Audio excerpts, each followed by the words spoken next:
What is up, guys? It's Paxel And Kronos from Team Ultimate D Time. Alright, so we got a new series here for you today. Hope you're excited. Because it is time for Pegasus Studios, Episode 1. Now, you might be wondering what the heck that means. Maybe you think it's about the Pegasus Challenge. You'd be wrong. It is not. We're actually building our own archetypes because we're bored and we felt like doing it. We've been doing it for a while. We actually have a couple of archetypes to show you. This is the first one we made. It was a little while ago when we made it. So some of these effects are not actually supposed to be tailored to the current meta, but kind of showed up that way anyway. Yeah, we made some pretty like malleable cards, I would say. Yeah. So let's get started with our first archetype we've ever created, the Metiseveli. Based on the name Machiavelli, and it's also based off of historical war strategies. I forget what else it was mixed with. It was metis, I think, which was a Latin word. Yeah, for trickery, I believe. Yes, trickery and Machiavelli. So it was based off war strategists. So you see that all of the monsters are strategists, very famous strategists, or such as Sun Tzu and Homer. Yep, big names. You can also see that it's going to be a synchrocentric archetype. We're going to have a tuner. Tunas, non-tunas, and synchro monsters. Right. And the third thing that you got to know about this archetype is that it's based off of hand size. Which is the main selling point of the deck, where there are effects based on whether you have less than 2 cards in hand, 3 or 4 cards in hand, or 5 or higher cards in hand. That's going to be the main theme with all of the main deck monsters. The bigger ones have a little bit of a different catch to them, but you'll see that when we get to them. So, for now, we're going to move on to our first monster, which is Sun Tzu. Sun Tzu. Artist of the Metiseveli. He's probably the biggest name in war strategists out there, so. Had to make him the main center of the deck. Right. So he's an Earth Psychic level 3 tuner, 500 attack, 1900 defense. 1900 defense is a pretty big thing when you consider that he has the Summoner Monk clause, where if he's normal summoned, we should probably add if he's flip summoned too. Very true. Switch it to defense position just to make it more similar to other cards in the current game. So he has a couple of effects as you can see below, and you can read them. So our 0 to 2 effect is discard all cards, if any, from your hand. Draw 3 cards. You must control no cards in your spell and trap card zone to activate and resolve this effect. So it's a pretty crazy effect if you think about it. You don't think there's going to be very many times that people are going to draw 3 cards off of him. There are some plays that let it happen, but it's very circumstantial. And you have to have a little bit of setup for that. His next effect, his 3 to 4 effect, is add 1 Metiseveli monster from your deck to your hand. Pretty standard stuff. Since he is basically going to be the heart and soul of the deck, you might as well be able to get all your other monsters from your deck to your hand based off of this effect. So basically, if you're going first, you'll have, after you normal summon him and he goes to defense mode, you get to activate the effect, which would add the monster. If you go second, you would actually get the other effect if you don't go and set any other cards. Which is our 5, and then our 5 or higher effect, especially again if you're going second, is to add 1 strategy spell or trap card from deck to hand. That's going to actually combo really well with what Sun Tzu likes to do. Basically, he wants to combo with a certain strategy card that we have. The strategy spell traps are the support spell and traps for the Metiseveli archetype. Right. So you'll see them later once we get past all our monsters. And the biggest combo play is with one of them, which you'll see later when we'll mention him.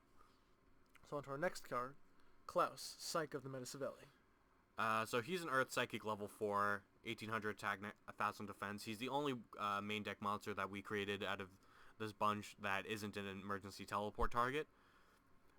So he doesn't have any like on summon clauses. He can just get summoned and get right to the battle. So we're going to start off with our 0 to 2 effect, is to destroy 1 spell or trap card your opponent controls. So we made a 0 to 2 effect an immediate +1 as long as your opponent has a spell or trap to control. It's not the greatest, but obviously popping spell or trap cards is a great thing in the meta, as is, but it doesn't always, you can't always pop a spell or trap card your opponent controls because they don't always have one. Our 3 to 4 effect is that you target a Metiseveli monster you control. It gains 300 attack until the end phase. This includes himself. Yep, he's a Metiseveli, so you can target him. So that basically makes him, if you have 3 to 4 cards in your hand, you can make him 2100 to attack over pretty much any standard normal summon in the game. And then our 5 or higher effect is that you special summon both this card and 1 other Metiseveli monster from your hand in face-up defense position. So basically, it allows you to just drop your hand really quickly and it makes some quick synchro plays, if that's what you're looking to do.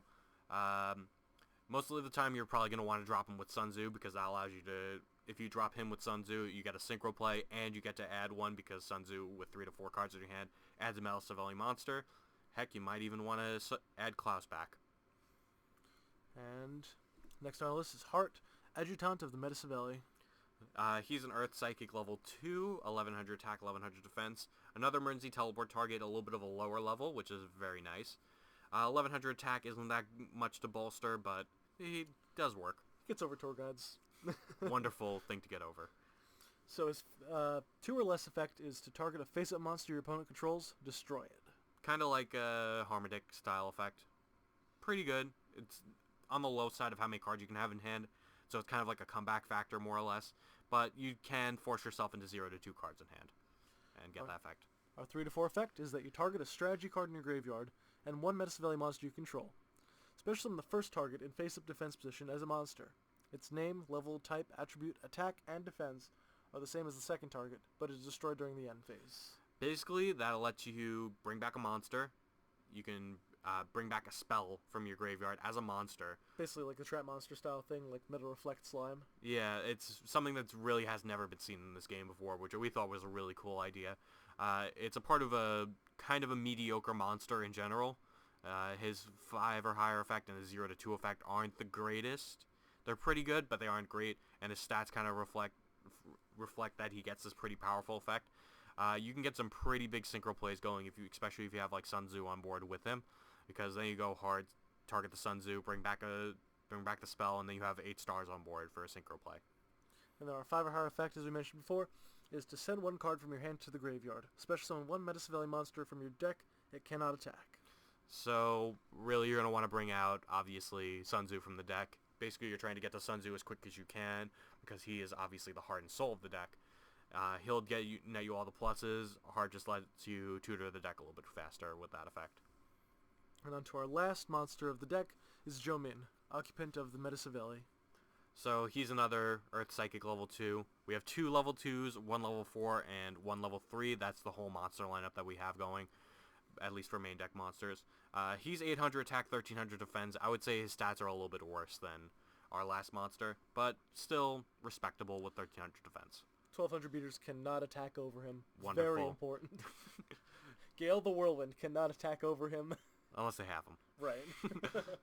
So his 2 or lower effect is to special summon a Metiseveli monster from your graveyard in face-up defense position. Its effects are negated. So obviously, once you get Sun Tzu in grave, you can use him if you're in like a tight spot with little cards in your hand. Bring back him and make a level 5 synchro. You got plenty of options for that, including the synchro that we have coming up next. And Archetype. Yeah, Archetype is a great target as too. Librarian. 3 to 4 effect. During either player's turn, you can target a Metiseveli monster you control. It cannot be destroyed by battle or by your opponent's card effects until the end phase. Pretty solid effect. The only problem is he's pretty weak in terms of stats, so trying to keep him on field isn't the easiest thing, but that effect definitely helps him stay on field in general. And our final effect, 5 or higher. Negate the effects of all face-up monsters your opponent controls until the end of their next turn. Those monsters cannot change their battle positions. Now, that's a little bit of a crazier effect. It's got a really good splash effect. It's just that he's obviously on the weak side, so it's... In terms of like a tactical use, it has its advantages, but it's not your main intention. It's something that you will get along the way as you play the deck. And that's it for our main deck monsters. Yep, I think we got a pretty solid lineup here. Every card seems to be usable to some extent. Probably I would put Joe Mean at 2. Like, I would play 2 of him and then 3 of the rest if I was just thinking of a deck in general. It's a solid count. Alright, now moving on, I'm going to pass this one over to Divinity because Homer is his love child. So he's an Earth Psychic level 5 synchro, a tuner, 1 or more non-tuner Seveli monsters. 2200 attack, 2400 defense. Very good stat line for a monster of his stature. When this card is synchro summoned, you can add either a Metiseveli monster or 1 strategy spell trap card from your deck to your hand. And that's his first effect. Obviously, that's a very good plus. You can get whatever you want out of the deck. And then once per turn, you can choose to negate the activation of an effect monster's effect that activates when a monster is summoned, including itself. If you do, that effect monster's controller draws 1 card. This card must remain face up on the field to activate and resolve this effect. This is a bastardization of the card by order of the Emperor. which basically states if a card is normal summoned and an effect is activated, you can negate that monster's effect and draw a card. This, however, is saying all monsters, all special summon monsters, and you can either negate his own effect, and instead of either adding a Metiseveli or strategy spell card, you can draw a card instead. So if you're trying to deck then and get to a specific out, he can help you do that. Also, it's a very good protection effect to be able to negate effect monsters, your opponent's effects, monsters' effects, as kind of like a Dark Bride type of thing. So that's pretty much all I can say about him. You got any comments on him? Yeah, it's kind of like the fact that you can negate something and then your opponent draws one. It all depends on the effect monster's effect, but in certain situations he can become a neutral play that kind of stops your opponent in their tracks. Well, let's say if they were going for like a Stratos type of play where they're trying to where they would normal summon to search. If you negate it to make them draw one, instead of searching the out that they were looking for, they may draw into something random. It's a little bit hard to use, or if they like use a Black Rose effect where they would blow up your field. Right. And on to our last synchro monster, Cyrus, commander of the Metiseveli. So he's the big beefy guy. I'll let Kronos read off the effects, but I'll just get started on the first part. He's an Earth Warrior level 7 synchro with 1 tuner plus 1 or more non-tuner Metiseveli monsters. 2800 attack, 2100 defense, massive body. I'm just going to read off the first effect because of how it works with him. Since it does require 1 or more in Metiseveli non-tuners, you will always get this first effect, which is during damage calculation, you can discard 1 Metiseveli monster from your hand. This card gains 1000 attack for that damage calculation. So in turn, as long as you're playing Metiseveli, which you probably will if you're summoning him, you can make him into a 3800 beater. Again, that 3800 beater is going to be really nice because he's already huge, and 3800 beaters are scary. Yeah, they can do a lot of damage. Alright, if you use 2 Metiseveli monsters, let's say you use Sun Tzu and Klaus, once per turn after you resolve a strategy card, draw 1 card. Really solid effect, especially since at least one of our strategy spell cards searches another one. You get a draw on top of that. That's really like solid drawstring that you have going for you. Kind of reminds me of the way that Karakuri plays a little bit. And then if you use 3 Metiseveli monsters, say Sun Tzu and 2 of your 2s, this card is unaffected by your opponent's card effects that do not destroy this card. Alright, so you may read that and be like, what does that mean? Combine it with the first line that we didn't go over at first, which is this card is unaffected by card effects that do not target it. So basically, it really limits their options from, like, Dark Hole it was always ineffective, but if you have the 3+ of material, then things like the only Swing, Wind Blast, Compulsory, all those things become useless to him. So you have to destroy him by targeting, which is things like Scrap Dragon, Raigeki Break, Diamond Dire Wolf, things like that. It's a pretty interesting concept to a card. It's not going to be very common that you're going to see him on the board with 3+ materials being used to synchro summon him, but it can happen, and he would be a pretty big boss monster in that case. And then, if that's not enough, if this card leaves the field, special summon a Metiseveli monster from your graveyard face-up defense position. So, on top of the fact that he does all of this already, he pays for himself in terms of a synchro. So, that's all we got to say about Cyrus. He's just the big, beefy boss monster of the deck, and look at that beard. Wonderful beard. Manly as can be. Alright, and that's it for the Metiseveli monsters. Now on to what we've been alluding to this whole time, our strategy, spell, and trap cards. And the first one we got here is a loud one. Strategy Blitzkrieg. Blitzkrieg! It's a quick play spell card, and it allows you to banish all cards in your hand face down until the end phase of this turn. Sounds pretty useless if you didn't realize what all the other effects of the Metiseveli do. You get to control, when you get to those 0 to 2 effects, instantly using this card and just go all in. You do get the cards back, obviously, which is great. The other effect of this is that during the end phase of the turn, you activate this card, set a strategy spell trap card from your graveyard in your spell trap card zone, except for Blitzkrieg, which is going to mean a lot when you look at the other ones that we have coming up. And as you can see at the bottom there, the clause says you cannot activate other strategy spell trap cards this turn. This includes other copies of Blitzkrieg and copies of all the other strategy spell and trap cards. So you have to play these cards very strategically to get that working. So on to the next one. We've got Strategy Embargo. This one's a continuous spell card. It's the only one that's continuous out of the bunch. and it has a very good effect, I would say. The first clause is destroy this card if there is no Metiseveli monster on the field.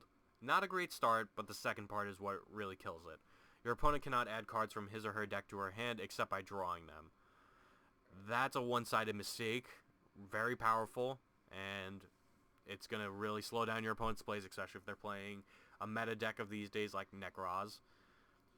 They would probably completely stop their deck. Probably neuter Necroz if you think about that. Right. And then, of course, that clause again, you cannot activate other spell and trap cards of the strategy, spell and trap cards, while this card remains face up on the field. Yeah, it's not just the turn it's activated. Yeah, it's slightly different from the other ones just because it's a continuous spell card. So, of course, you're locking down your opponent's searches, but on top of that, you're locking out your own strategy spell cards, which are things you're probably searching and drawing yourself. So, there are some tactical uses to it. There are some bad situations where playing Embargo can really hurt you because you can't force it off the field without playing a certain way. Alright, and our last spell is one of my creation when I was trying to come up with a big boss spell for the deck. Well, go for it. Alright, this is strategy. Total War, as you can see by that large explosion in the background. It's the only normal spell card out of the bunch. And it is discard any number of cards from your hand, including at least one Metiseveli monster. Can't have Burning Abyss using that. Then send a number of cards out from the field to the graveyard equal to the number of cards discarded to activate this card's effect. You cannot conduct your battle phase during the turn you activate this card, and you cannot activate other strategy spell trap cards this turn. Basically, this card has a lot of shortcomings in the fact that you lose your battle phase, it's your only strategy card for the turn, you lose your hand advantage, but it is a send card, which does not destroy, and it does not target either. So it's non-targeting, non-destructive removal from the field. So the big thing about this is it's mass removal, obviously. But the other thing is you can also play down your hand using it, which is something that the Metiseveli also play off of as well. The biggest problem is with the deck that we were seeing before we decided to make this card, well, he decided to make this card, is the Metiseveli don't have very good removal. Except for Black Rose, but that's very specific removal. Yeah, and they would have to use 2 monsters from their field. So we decided to make them a strategy card, probably a one-of in the deck that they could play. Maybe bring it back with Blitzkrieg if they need it, and then... It's searchable, too, off of Homer. Yeah, at most it's a 2-to-1. Well, at its worst, it's a 2-to-1. At its most, it can be a 6-to-7. If you discard 6 cards to blow up 7, which is probably won't happen very often, but that's the most bang for your buck. Very true. And that's it for our spells. Moving on to the trap cards. We got Strategy Fabian, which is put your shields in front and put some stabby things there too. So counter trap card, when your opponent activates a spell or trap card or activates a monster effect, while you control a Metiseveli monster, negate the activation of that effect and destroy it. You cannot activate other strategy spell trap cards this turn. Look at that. We gave them an Infinity Barrier. How original. There weren't as many decks with Infinity Barriers when we made this card, unfortunately, so now it just looks a little bit overused and unthoughtful. Like Yosenju's. Hey! So, when we first made this, we thought it would actually fit the deck's theme quite well, where most of the things that it had were preemptive. This was more of a reactionary card. That's all there is to say about it. It's a pretty simple card. Yep, it's an Infinity Barrier. Alright, moving on to a very interesting one that Pax came up with on his own. Yeah, I'm not entirely sure what the real uses of this card are, but it select 2 unoccupied monster zones on your opponent's side of the field. Those zones cannot be used this turn. Strategy Scorched Earth is basically like, it has its uses where if someone's going to like go all in with a big spammy play, you can just say up Scorched Earth and 2 of those zones can't be used and it might screw with them. You could also combo it with Ojama Trio if you really wanted to and lock out a whole board for a turn. I guess. If you want to be that guy. Yeah. Its other effect is all Metiseveli monsters you currently control gain 300 attack until the end of this turn. That also lets it be able to be used during the damage step, which has some interesting uses. The last part is you can activate other strategy spell trap cards this turn. Being a normal trap, it does its job quite well. I wouldn't see, like, if people told me, like, if this was a real archetype that they wouldn't use this card at all and they thought it was awful, I'd be like, yeah, you're probably right. It doesn't have much of a use in this deck. Could potentially be a one-of, but It's searchable, so anything can happen, and the 300 attack is always usable. Make Clausewitz 24, 2400. 2400 normal summon. You can make Homer up to 25. Unfortunately, you can't make Cyrus up to 31 because he's unaffected by cards that don't target him. This doesn't target. Yep, all these cards don't target, so. And on to our very last strategy card, Strategy Fortification. It's another normal trap card, and it's pretty much the mirror to Scorched Land. All Metiseveli monsters you currently control cannot be just targeted or destroyed by card effects until the end of this turn. All Metiseveli monsters you currently control gain 300 defense until the end of this turn. Cannot activate other strategy spell trap cards this turn. So basically, as opposed to it being like interrupt your opponent's play, it's more like... It's more of a Ghost Trick out that makes your plays go off. Yeah. That's kind of what we thought when we were first making this card. Right. The 300 defense was a little bit like... Just a throw-in. Yeah, we just gave it to it because it was like we gave something 300 attack, why not just give this 300 defense? Yeah, Sunsu becomes 2200. Since this is more of like a Ghost Trick out type of card, I could see this card getting a lot more play than the other one. Because your plays just won't get interrupted at the point where you activate this card. Yeah, and on top of having an Infernity Barrier with it, your opponent's probably going to have very few chances to like Torrential you or stuff like that. Again, the only issue is that you can only activate one of these per turn. Yeah, just one. But if you use this, it's until the end of the turn. Pretty good. And that is all of our cards. So that's the Metiseveli Archetype with our strategy support cards. Mm-hmm. And this has been Team Ultimate D time. Yep, I hope you guys enjoyed. We might be doing either some duels with this deck in the future. Or we definitely have some deck profiles of it with ideas of how we would build up the deck. We do have more of these types of videos coming of Pegasus Studios. So if you're interested in that, leave us a comment. Tell us if you got like deck theme ideas that you would want to see turned into decks. Let us know please give us those because we are running out of ideas really fast. I wouldn't say that. We just take them as we come. But if you gave us an idea, it will probably come out faster. We got 2 other ones coming, at least as we know right now. So make sure you hit that subscribe button, like the video, leave a comment, let us know exactly what you're thinking. And do what you do. Have a great day, guys. Peace.